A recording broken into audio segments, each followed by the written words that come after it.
jemaat yang dikasih Tuhan, puji syukur pada malam hari ini kita bisa sama-sama berkumpul secara online dalam persekutuan doa GMI Nasaret. Mari kita sama-sama siapkan hati dan pikiran kita mau menyembah Tuhan, kita mau menaikkan doa, dan kita juga mau mendengarkan firman Tuhan. Sungguh bersyukur sampai saat ini kita bisa merasakan penyertaan Tuhan atas setiap kita, karena Dia adalah Bapa yang tidak akan meninggalkan kita, anak-anaknya. Mari kita mau sama-sama menyanyikan lagu Kau Sangat Kucinta.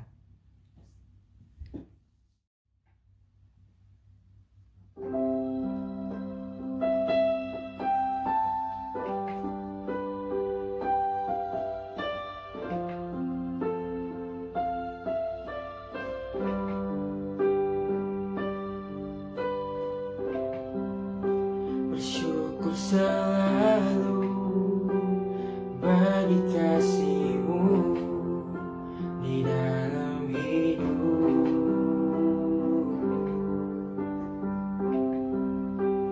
Takkan ku ragu atas rencana-Mu untuk masa depanku.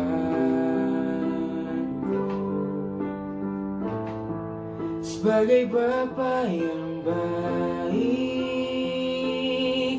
takkan pernah Kau melupakanku. Sebagai Bapa yang sangat baik, takkan pernah Kau meninggalkanku. Ku kan menari dan bersuka karena-Mu, oh Yesusku, dan ku kan minum air-Mu bagai rusa rindu. Selalu ku hidup dalam-Mu dan hidup-Mu di dalamku, oh Yesusku, Kau sangat ku cinta.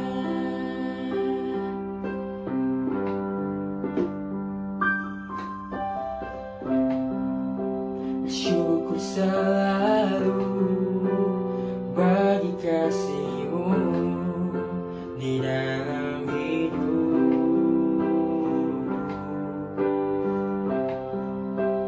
Takkan ku ragu atas rencana-Mu untuk masa depanku.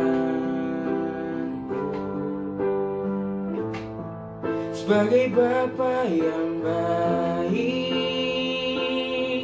takkan pernah Kau melupakanku. Sebagai Bapa yang sangat baik,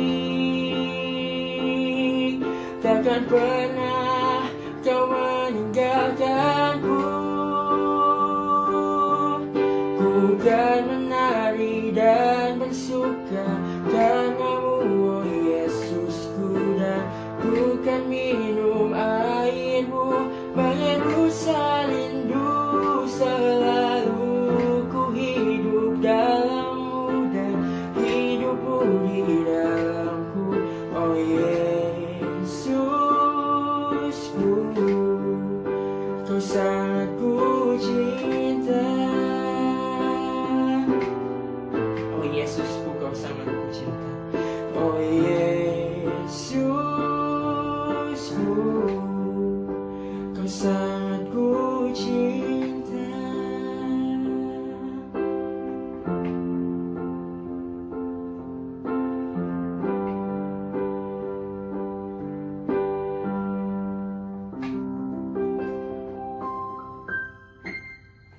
Mari kita berdoa. Seperti rusa yang haus, Tuhan, begitulah setiap kami yang rindu untuk selalu hidup di dalam-Mu. Kami sungguh bersyukur, Tuhan, untuk setiap hal yang Tuhan berikan kepada setiap kami. Pada saat ini, setiap kesehatan yang boleh kami miliki, setiap kebutuhan kami yang boleh Tuhan sediakan, kami sungguh bersyukur. Dan pada saat ini, Tuhan, kami datang ke hadirat-Mu. Berikanlah setiap kami hati dan pikiran yang fokus kembali untuk mendengarkan firman-Mu, kembali untuk menyembah-Mu Tuhan pada saat ini.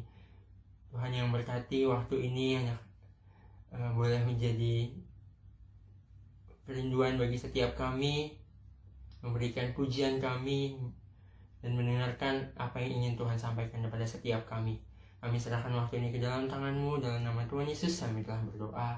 Amin. Sebelum kita menaikkan pokok doa syafaat kita, mari kita mau menyanyikan lagu Kau Telah Memilihku. Karena Tuhan sendiri yang telah memilih setiap kita untuk menjadi mezbah doa bagi keselamatan bangsa kita.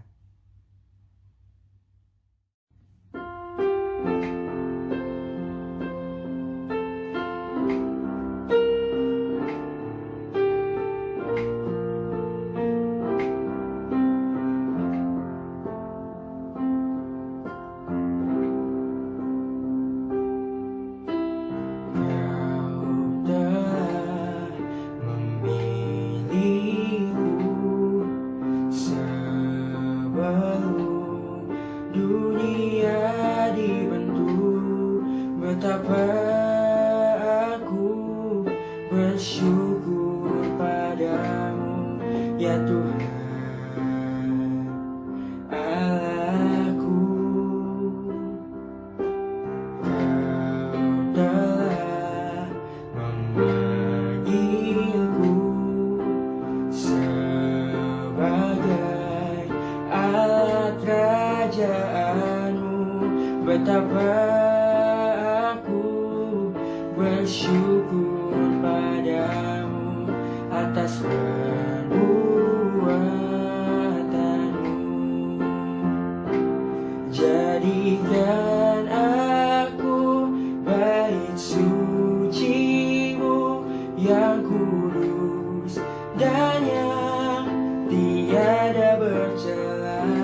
Jadikan aku mezbah doa-Mu bagi keselamatan bangsaku.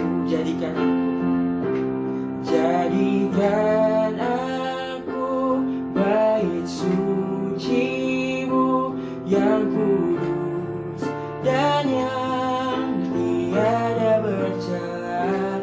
Jadikan aku mezbah doa-Mu bagi keselamatan bangsaku, bagi keselamatan bangsaku, bagi keselamatan bangsaku, bagi keselamatan bangsaku, bagi keselamatan bangsaku.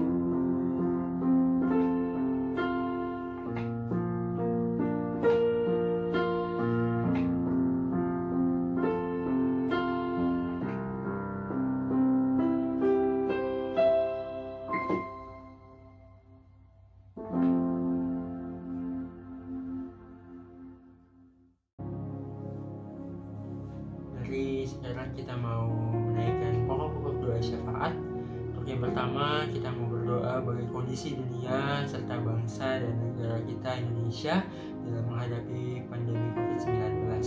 Kita mau berdoa bagi setiap mereka yang terkena COVID-19 ini, biar kiranya Tuhan yang memberikan kesembuhan. Kita juga mau berdoa bagi dokter dan tim medis yang berusaha keras untuk menyembuhkan semua pasien yang terkena. Kita juga mau berdoa bagi masyarakat Indonesia supaya diberikan kesadaran dalam masa PSBB ini untuk taat mengikuti anjuran pemerintah untuk tetap di rumah. Mari kita berdoa.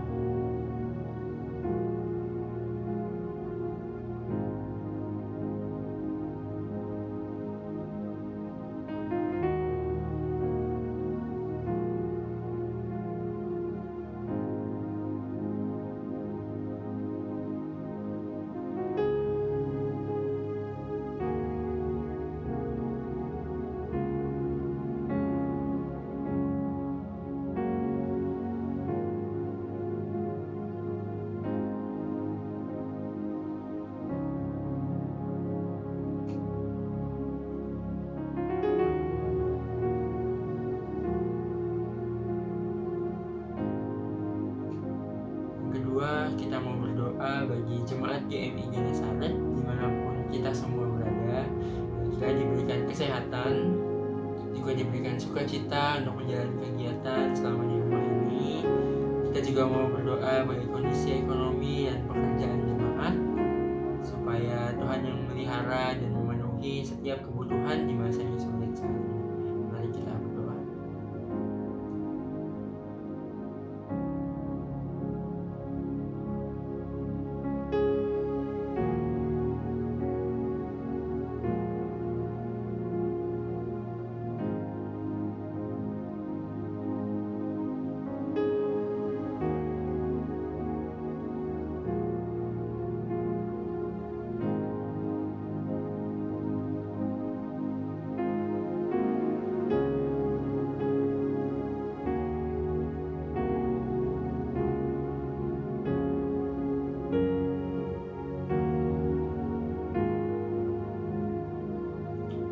Selanjutnya kita juga mau berdoa untuk kegiatan gereja kita di masa PSBB ini, untuk ibadah-ibadah online, ibadah raya yang sedang dipersiapkan, maupun ibadah sekolah minggu dan persekutuan doa online, biar kiranya Tuhan yang menyertai agar dapat menjadi berkat bagi setiap jemaat yang mengikutinya.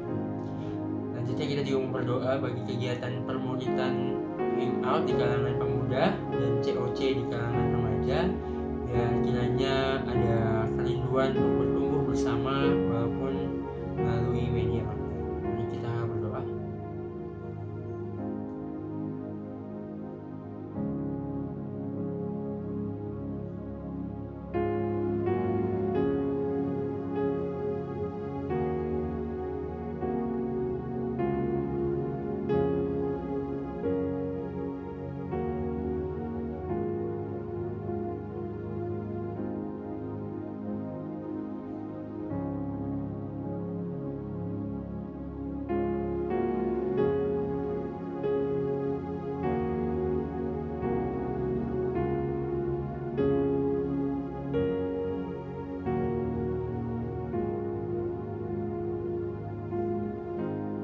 Terakhir kita mau berdoa bagi kegiatan gereja yang akan dilaksanakan dalam waktu dekat ini. Ada ibadah online kenaikan Yesus Kristus di tanggal 21 Mei.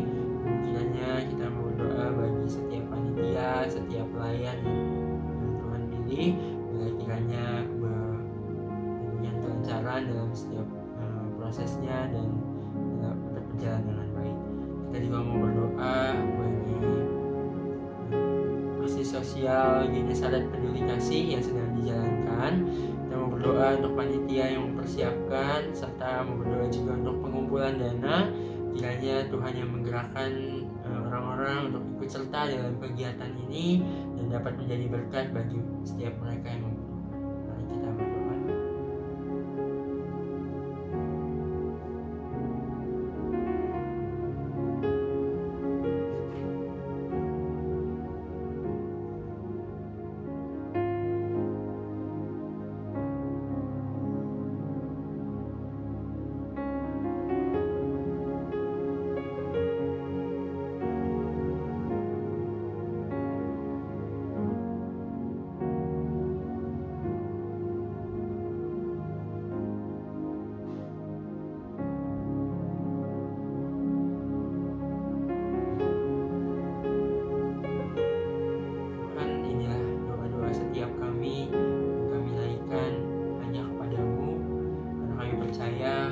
Kuasa-Mu yang dapat menjawab setiap doa-doa kami, dan kami tahu juga kalau Engkau memiliki jawaban yang terbaik.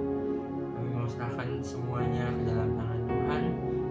Sebentar kami juga akan mendengarkan pengurayan firman-Mu. Kami kiranya Engkau berkati hamba-Mu yang akan menyampaikan firman.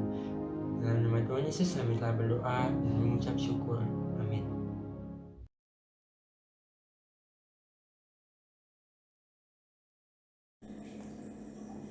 Malam ini di DM kita, firman Tuhan diambil dari 1 Korintus 15 ayatnya yang ke-7 yang tertulis, selanjutnya Tuhan Yesus menampakkan diri kepada Yakobus, kemudian kepada semua rasul.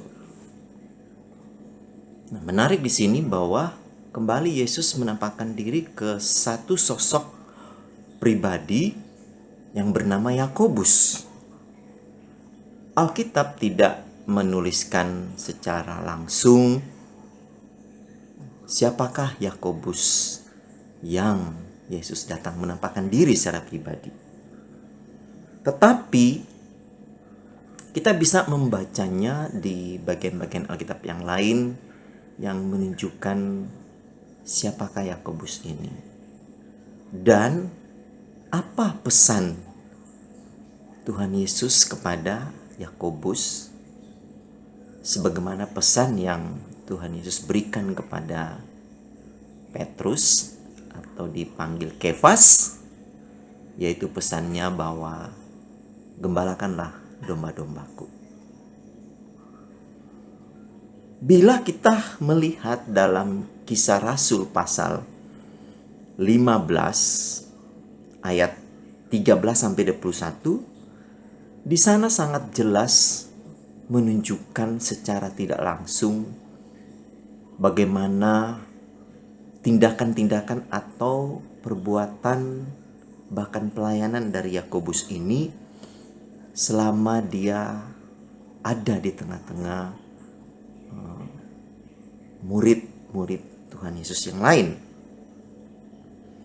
Dalam Kisah 15 ini dituliskan bahwa Yakobus adalah seorang yang memperjuangkan orang-orang Yunani atau non-Yahudi yang percaya kepada Kristus untuk mereka diterima apa adanya, mereka tidak dikucilkan atau mereka tidak disingkirkan dengan alasan apapun. Apakah itu karena mereka belum sunat? Apakah karena mereka itu makan makanan berhala dari kuil? Dan lain sebagainya.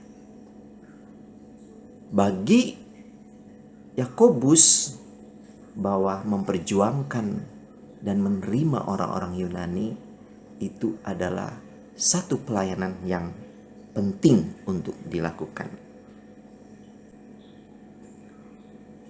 Selanjutnya kita melihat dari bagian yang lain bagaimana Yakobus menerima orang-orang Yunani ini sebagai murid Tuhan.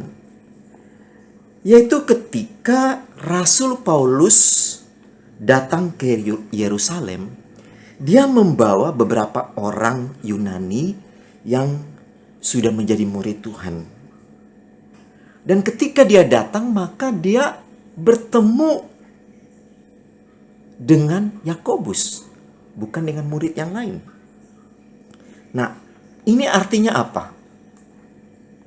Ini artinya bahwa Yakobus masih tetap konsisten dengan apa yang dia kerjakan atau yang dia lakukan kepada orang-orang Yunani. Yaitu dia tetap menerima mereka sebagai orang-orang yang percaya kepada Kristus sebagai murid yang tidak boleh disingkirkan. Nah, situasi ini ditulis kembali oleh Rasul Paulus dalam Galatia 1 ayat 19. Di sana Paulus menuliskan bahwa ketika mereka datang ke Yerusalem pada waktu itu, yang mereka lihat hanya Yakobus. Murid-murid lain itu tidak ada, termasuk Petrus. Kemudian ketika yang ditemui itu hanya Yakobus, Paulus menuliskan juga bahwa Petrus dan teman-temannya yang lain itu pergi menjauhkan diri dari pertemuan itu. Jadi yang ada hanya Yakobus karena kedatangan orang-orang non-Yahudi ini. Nah, dari tulisan Rasul Paulus ini di dalam Galatia, jelas bagi kita bahwa Yakobus yang dimaksudkan di sini bukan Yakobus, murid Tuhan Yesus yang bersaudara dengan Yohanes yang Yesus temui di Danau Galilea. Karena Yakobus yang saudara Yohanes itu telah mati dibunuh oleh Herodes. Dan Yakobus yang dimasukkan di sini yang konsisten melayani orang-orang Yunani adalah Yakobus, saudara Tuhan Yesus, sebagaimana yang bisa kita baca dari Matius pasal 13 ayat 55. Jadi di sini kita melihat bahwa baik dari Kisah Rasul 15 maupun Galatia pasal 1 dan bahkan juga pasal 2 itu terlihat bagaimana Yakobus melakukan pelayanan, yaitu dia melayani orang-orang Yunani yang sudah menjadi percaya dan menjadi murid Tuhan. Dari apa yang kita ketahui ini, selanjutnya kita melihat bahwa dalam Alkitab ada surat Yakobus. Nah, surat ini ditulis oleh dia untuk orang-orang percaya yang tersebar di seluruh Yunani, yaitu khususnya orang-orang Yahudi yang telah percaya, supaya mereka punya pola hidup, punya pola pikir, punya pola pelayanan yang sama dengan Yakobus, yaitu walaupun mereka tersebar di negeri Yunani, mereka harus menerima orang-orang Yunani yang sudah percaya Tuhan, sudah menjadi murid Tuhan, dan mereka tidak menolak dengan alasan apapun. Karena itu melalui perjuangan dan pelayanan Yakobus terhadap orang-orang percaya Yunani ini, maka akhirnya Yakobus yang adalah saudara Tuhan Yesus ini mati syahid di kota Yerusalem. Kiranya kita pun sama seperti Yakobus, saudara Tuhan Yesus ini. Kita harus terus-menerus menerima orang-orang di sekitar kita. Apapun perbedaannya, apapun kondisinya, kita harus menerima mereka supaya mereka tetap juga bisa menjadi murid-murid Tuhan. Mari kita berdoa. Tuhan, kami bersyukur karena Tuhan menjaga dan melihara kami, dan berkati doa malam di Kamis yang akan datang, dan juga kami semua supaya kami konsisten menerima orang-orang yang mungkin berbeda dengan kami. Kami menutup doa malam ini dalam nama Bapa, Anak, dan Roh Kudus. Haleluya. Amin.